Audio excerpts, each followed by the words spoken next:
And welcome to At Issue. Thank you so much for joining us. I'm H. Wayne Wilson, and in just a moment we're going to be talking about the first new coal mine, possibly, in Fulton County in several decades. Of course, Fulton County was known as a coal mining area, as well as the International Harvester Home for many, many years, providing employment. And we're going to talk about a proposed mine north of Canton that could be opening once it receives IEPA approval. We'll talk about the pros and the cons with two people representing two different sides, as you might imagine, on At Issue. We have Greg Arnett here. Greg is the president of Black Nugget LLC. We'll explain what Black Nugget LLC is as we progress through the program. Greg, thank you for being here. I appreciate the opportunity. And Brian Perbix is here. Brian is with Prairie Rivers Network. Explain real quickly what Prairie Rivers Network is. Prairie Rivers Network is a statewide advocacy organization that strives to protect clean water here in Illinois. And with that, let's talk about where Canton, of course, sits in the middle of Fulton County, and its water comes from Canton Lake. Yes. Canton Lake is fed by? Canton Lake is fed by the West Branch of Coppers Creek, and it's fed by numerous tributaries that drain that area. Canton Lake itself is an outstanding resource for Fulton County. In addition to being the drinking water source for over 20,000 people in the area in Canton and surrounding townships. It's an outstanding hunting, fishing resource that folks come from other states to enjoy. And we're going to show a map to you in a moment explaining where the relationship is between Canton Lake and Canton and the mine site. But first, could you explain to me the companies that are involved in this operation? Who is going to own the land? Who is going to own the permits? I mean, how does this all work? It's all set up in a group of LLCs, H. Capital Resources Development Company, LLC, is the owner of the property itself, and they actually own the permit. They are a member of North Canton LLC, which is the owner of that entity, and there's a couple of employees that work there.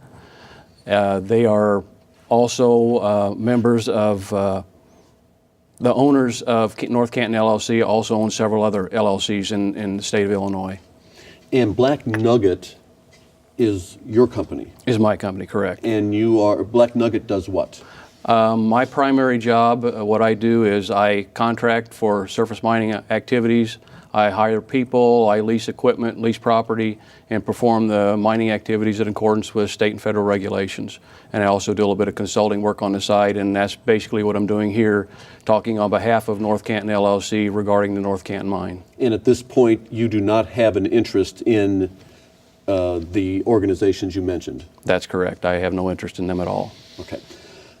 And for your purposes, you're going to hear the term surface mining. You may also hear the term strip mining. For our purposes of discussion, they are the same thing. Obviously, Greg, you would prefer the term surface mining. You might use the term strip mining. Yes. Let's show the viewers where the relationship is physically between the city of Canton, and please explain that. Okay, what we're looking at here is a map that shows an overview of the area. The city of Canton, you see down in the lower left-hand corner, that's the city limits. There's a red line that goes all the way around that area, goes down to Canton Lake, which is just to the right of the city limits of Canton. That red line represents the drainage area of the West Branch of Coppers Creek. And just about straight north, straight up from Canton Lake, you'll see an outline. There's a red area, followed by a little white area, and that's all outlined with a red pen, and that is actually the permit area that we're discussing here. And if you take a look at the close-up, you can see better where that mine site is. Right, it gives you a little bit better idea of what we have, and there are water impoundments that are included in this to control all the surface runoff so that we don't increase sediment loads going into the West Branch of Coppers Creek. They're shown as little blue areas. There's 4 of them that are shown that feed into the West Branch of Coppers Creek, and 2 of them to the right of that go actually into the Middle Branch of Coppers Creek. And there was a public hearing conducted by the Illinois Environmental Protection Agency on December 6th down at Wallace Park in Canton. And Brian, you were at that hearing. That hearing is only for water quality. We're not going to be talking about truckloads on Route 78. We're not going to be talking about dust in the air. We're going to be talking about water quality, because that's the issue at hand. That's what needs to be approved by the IEPA, correct? Yes, those are the issues at hand, although the other concerns you mentioned certainly are concerns to folks living in the area.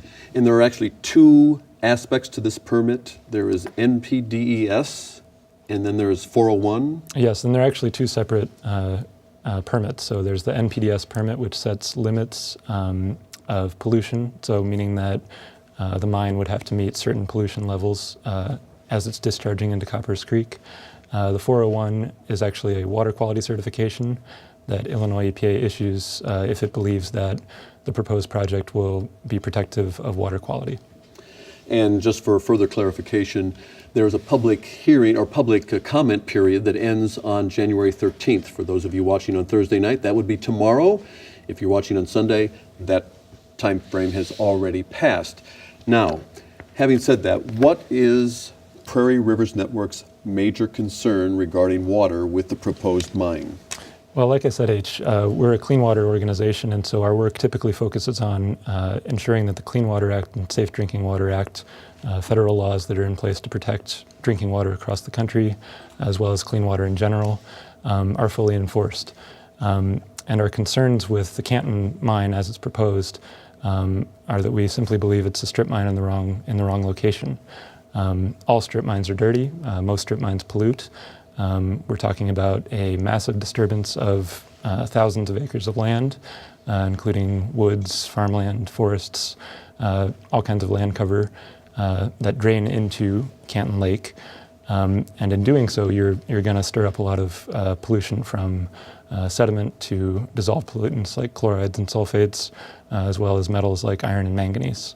And so the concern is that the proposed North Canton mine would be located only a mile upstream of Canton Lake, which, like I said, is the drinking water source currently for over half of Fulton County.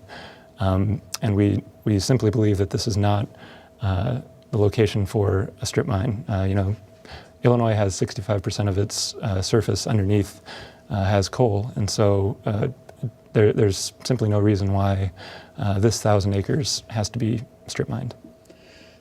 You disagree with his characterization of the mine in general? I completely disagree with what he's saying, because everything that we are doing is controlled by regulatory agencies. There's a permitting procedure that goes through on everything that Brian has discussed. The Office of Mines and Minerals, we have to look at the land before it was used, how it's going to be mined, how it's going to be restored afterwards. It's all covered under regulations, as is water quality. There's plans that are put into place to make sure that the water quality is met. And to say, and with these kind of generalities, I think it's a false statement to say that this is the way it is, because everything is regulated. We are inspected on a regular basis, and you have to comply with the regulations. If they have to comply with regulations and the state sets those regulations, where are the specific problems that you have? Well, so we actually got involved in this a few years back at the request of a group called Canton Area Citizens for Environmental Issues. They became aware of the issue of a proposed strip mine in 2006, so over 5 years ago now.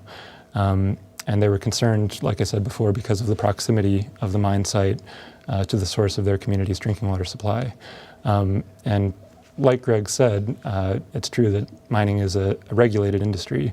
But unfortunately, what we've seen at mines across Illinois, often there are problems even with those regulations in place. And so an example that many folks in this part of the state are familiar with is the Industry Mine over in Schuyler and McDonough counties.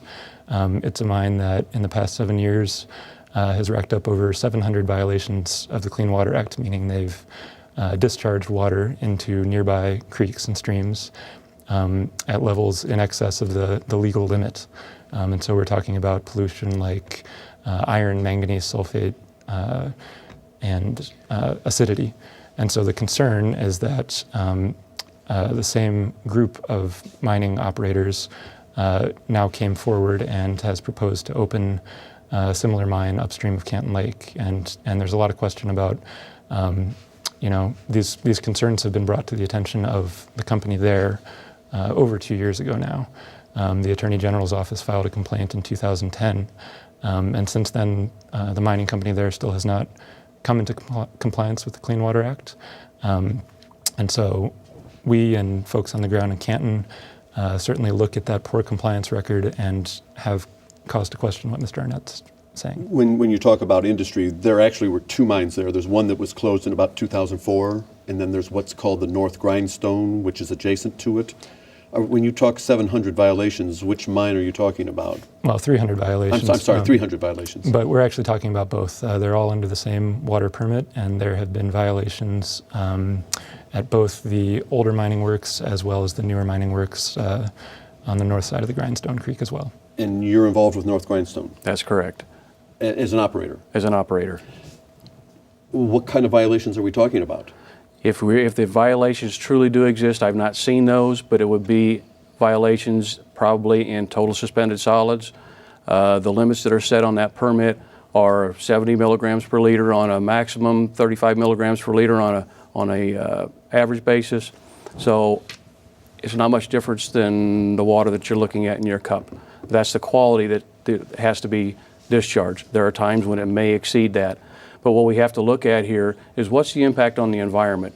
Those are requirements that you're supposed to meet. And if they're not met, you have to correct those. And so anytime that we see anything that looks like it might be out of compliance, we look at the reasons that it might be there, we look at how to correct them, and we correct them. No one's going to be perfect. It's not possible to be perfect. So you have to watch it, you have to be vigilant, and you take care of those situations when they occur. I'm a little confused because you say that you're not aware of violations, and Right. you're saying there are, and I understand it's over time and it's two different mines, but there were as many as 300 violations. So where's the disconnect? Is someone not saying to the operator of the mine that you don't know about these, you haven't been The informed? violations that Brian's talking about, the 300 violations he's been talking about, have been in relations to something that started in, I believe, 2005 and ran through 2010.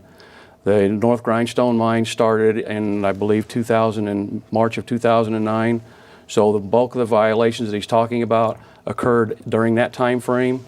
And the other issue that is not being discussed here is the fact that those water quality violations were based on standards that were supposed to have been revised by EPA, and they were not. There was science that was involved in determining what the actual constituent levels should have been, and the permit was not revised.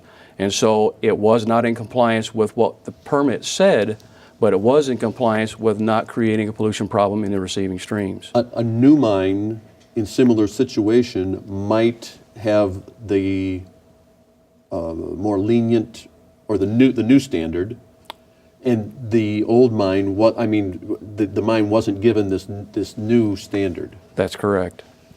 Well, if we could just back it up, H. I've toured around the industry mine site before, and just this past spring in April, and in fact, the water coming off a number of the discharge points was not clear; it was orange, indicating a high, presence of iron and other dissolved and other pollutants in that water.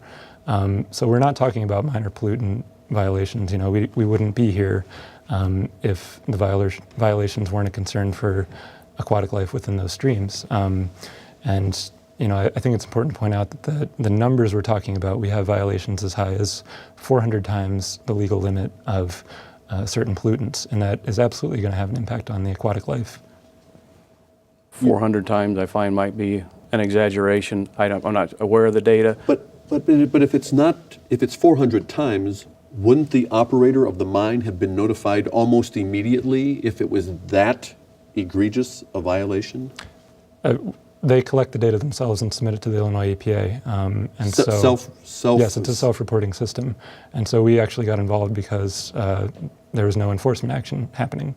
And so we and the Illinois Attorney General are now taking action to ensure that compliance with clean water laws is achieved. And like I said, to date, that has not happened. But the water quality was collected by the people that operate the facility. It was not hidden. It was taken to EPA. It was reported to EPA, and it was noted in separate documents that this violation occurred. And it also, at the same time in those documents, it said, in the event that there had been a change in that permit, these wouldn't be violations. And we kept the operator kept asking to have those changes made, and EPA didn't do it. Let's get back to North Canton Mine. That's Right. That's the topic at hand. If the IEPA gives final approval to water quality at this site, it is scheduled to move forward on a what timetable? As far as the mining operation itself? Yes. That it just begins the process of marketing, because once you have the permits, you can now go out to the various users that are there and say, here's our quality, here's what we can produce now, and we have all our permits in place. Now it can be marketed. There is no time frame because the marketing can't proceed because you can't lock in to a No mining until you have a customer. Exactly. You can't. You will not spend the money that's involved to create this facility and not have a customer. If the IEPA does give, and they've given a tentative approval for the NPDES and 401, if they go ahead and say, yes, you have your permit, what will Prairie Rivers Network do? Well, assuming it's the same permit that they've issued as a draft permit, we would appeal it because we do not believe that, as it is written, the permit complies with the Clean Water Act or the Safe Drinking Water Act. And that's simply because the Illinois EPA, under our federal clean water laws, is charged with protecting clean sources of drinking water for communities, which Canton Lake is. And as the plan is written, the permit allows the strip mining of over 700 acres of the watershed of the drinking water supply for this community. What steps are planned to protect the water quality at the North Canton mine site? The first thing that's being done is whenever the operation begins, there's a series of sediment control structures, sedimentation ponds that are going to be built, and there'll be diversion ditches placed all along the edge of the property to make sure that all water that comes into contact with the ground within the mining area goes through one of these sedimentation structures. Rainwater, water in the pit? Anything. It all has to go through there. It cannot go out. It allows for a point source discharge, and that's where the water is collected by the operator to look at what the quality of the water is before it leaves the property. And then after that's being done, the other thing that was included in this particular plan was any water that comes into contact with coal of any type, with shale of any description at all, that is not allowed to go toward the middle branch, toward the west branch at all. It is all directed toward the middle branch of Coppers Creek, which is a general use stream. And because the west branch feeds the drinking supply for the city of Canton. Correct. In Lake Canton. And so what we're doing is we're making sure that none of the water that could potentially become polluted with dissolved solids will go into the middle branch. And the idea behind these detention ponds, if that's the correct term, is that the pollutants will settle out before the water leaves that pond and is discharged into the creek. Correct. Or a tributary. Correct. What's wrong with that? They have a system in place. That's the IEPA standard? It's agreed, but we've agreed with the IEPA. We put this plan together to make sure that we were protective of Canton Lake water. So what's wrong with that plan? Well, a couple of things. First, on the note of sedimentation ponds, they are the standard method of treatment in coal mines across Illinois. They are in use at the industry mine, which we've discussed previously. And so obviously there's potential and a record, in fact, of water being discharged from these systems that does not meet the legal limits of pollution. And so, if your drinking water supply is contingent on the functioning of that system, there's obvious reason for concern there given previous compliance records. You're opposed to sedimentation ponds as a method of creating clean water for... Well, we think they're important, but there are other methods that could be used, such as treatment wetlands or moving to a zero discharge system. What Mr. Arnett's actually proposing is to turn miles and miles of tributary streams that flow into the west branch and the middle branch of Coppers Creek to dam those tributaries and use them to treat the mine's wastewater. And we do view that as a wasteful use of clean water. And that is precisely what's required by the EPA to make sure that the water that leaves the property is treated and doesn't pollute the receiving streams. That is exactly what you have to do. There is no option on that. The water quality that's going to be coming out of these impoundments is going to be in compliance with what the regulations say. Just for my benefit, there are chemicals, iron, manganese, things of that nature, in addition to sediment, that exist in that land right now. We know that. Yes. when you expose it to water and in the presence of coal or shale, and shale is generally the overburden, right? Then it becomes acidic in nature, and then that's when it It causes. potentially does. And the samples that we've taken several cores out there to find out what the quality of that shale is. We found 2 instances out of several dozen samples that showed any acidity at all. Everything is alkaline there, but we still view that as a potential problem. And so anything that comes into contact with a shale, the potential problem exists, so we don't allow the possibility of it to be discharged to the west branch. If it's alkaline, what's the concern?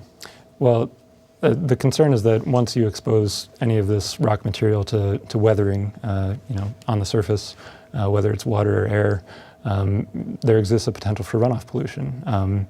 And so obviously the safest thing to do from a water quality perspective would be to keep these rocks underground where they're not posing a threat. But if mining is going to take place, there's concerns about after mining, those overburden materials are placed back in the pit.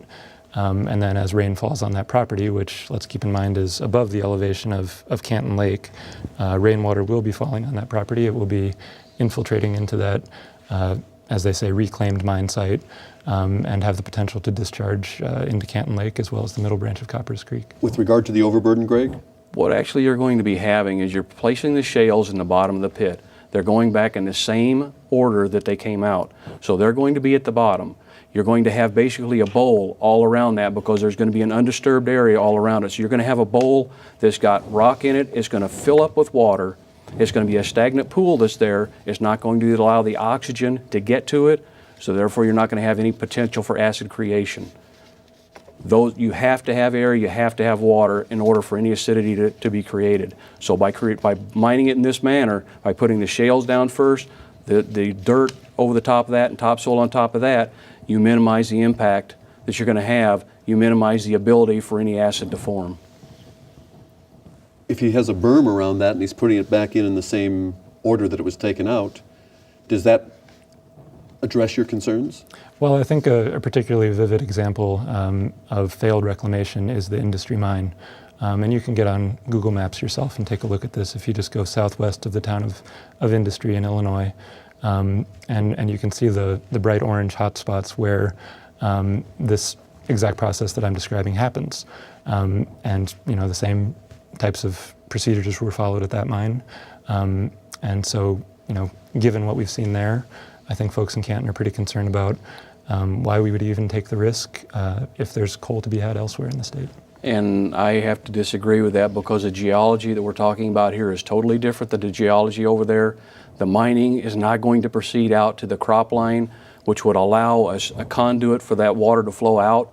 There's going to be a barrier that's left in there. There's going to be this bowl that's left behind to prevent that potential for even happening. And I think the other thing that we continue to overlook here is we keep referring to the Industry Mine, yet when we look at the mining that occurred in Fulton County, there was some mining that was done, and there's still active permits there that the water quality is being monitored. And that water quality is being monitored there does not show any of the things that Brian's talking about, because it's a different area, it's mined differently. That's the difference between what's going to be happening at the North Canton Mine and what's going to happen at the Industry Mine. And I would be remiss if I didn't say that at the December 6th hearing, which I attended, there were, and I don't know who had more green shirts and who had more black shirts, but supporters of the mine were wearing black shirts in support of North Canton Mine, and detractors were wearing green, saying preserve and protect Canton Lake, I believe. Mm-hmm. And with that, we are out of time. A final closing comment in 15 seconds for each of you. The North Canton Mine is going to be a boon for Fulton County. It's going to be a job generator. There's going to be a lot of support that's necessary to keep this mine open. It's a great thing. It's going to be done properly. It's going to be protective of the water quality in Canton Lake. And Brian? Strip mining is not an effective job creation engine. We're talking about a 10-year opportunity, and then what happens if clean water is not protected in Canton Lake? And with that, I thank both of you. Greg Arnett from Black Nugget LLC, thank you. And Brian Perbix, Prairie Rivers Network, thank you both for sharing your thoughts on the proposed mine north of Canton, Illinois. We appreciate your viewing, and we hope that you continue the conversation in your living room or wherever you're watching At Issue, and we'll be back next week with another edition of At Issue. Join us then.